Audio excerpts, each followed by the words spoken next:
Курултай – конституция, равноправие мужчин и женщин, отсутствие рабства среди своего населения. Минувшие выходные в Акмеджите прошла лекция известного кандидата философских наук Надира Бекирова «Орда. Правда и домыслы». Для гостей оказалось открытием, что в XIII веке Орда была цивилизованным и демократичным обществом.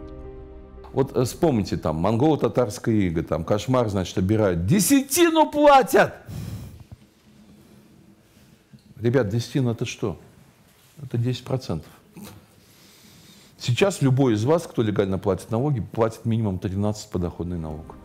Общество было структурировано, цивилизованно и демократично. Тема свободы красной нитью проходила через всю лекцию Бекирова. Орда – это очень хорошо организованное и социально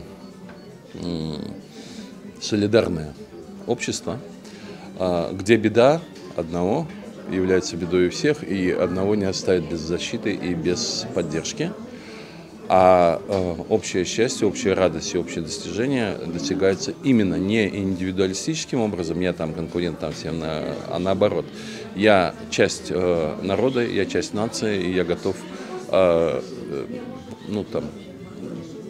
тяжело работать или отдать жизнь за всех остальных, не только за себя. Как отмечает Бекиров, история Золотой Орды искажена, а само понятие «Орда» демонизировано и имеет негативный окрас.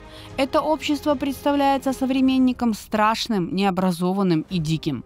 Это выгодно всем, кто фактически, так сказать, в руки взял это ордынское наследие, начиная от территории, заканчивая культурой, и хочет быть монопольным хозяином этого всего. То все попытки, они исходят от людей не тюркского происхождения. Вот в последние месяцы, годы говорить об Орде в уничижающем смысле или каком-то ругательном смысле, да, что они абсолютно не имеют отношения к действительности, ни к исторической, ни к нынешней. Встреча прошла в формате беседы. Гости смогли задать интересующие вопросы и получить на них ответы. Очень впечатлил тот факт, что кодекс Орды на сегодняшний день он как-никак кстати, где каждый друг за друга, и никто никого своих не бросает.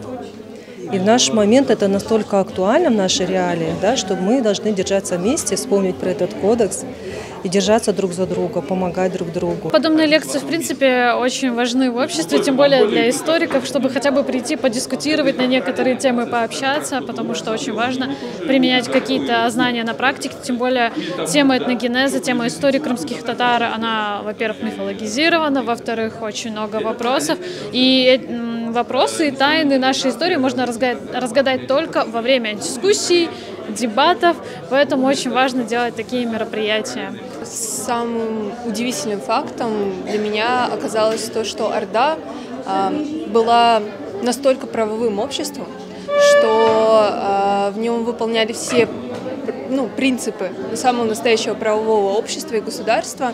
На самом деле я вообще не очень была ознакомлена с этим вопросом, поэтому для меня это действительно было открытием. Я историю не очень хорошо знаю, к сожалению, крымских татар.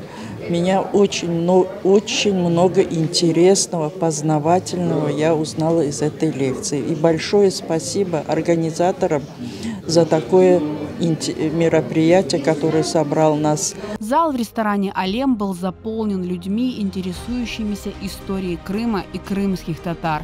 И каждый смог узнать на встрече что-то новое и интересное. Но самое главное, страницы крымской истории становятся честными и правдивыми.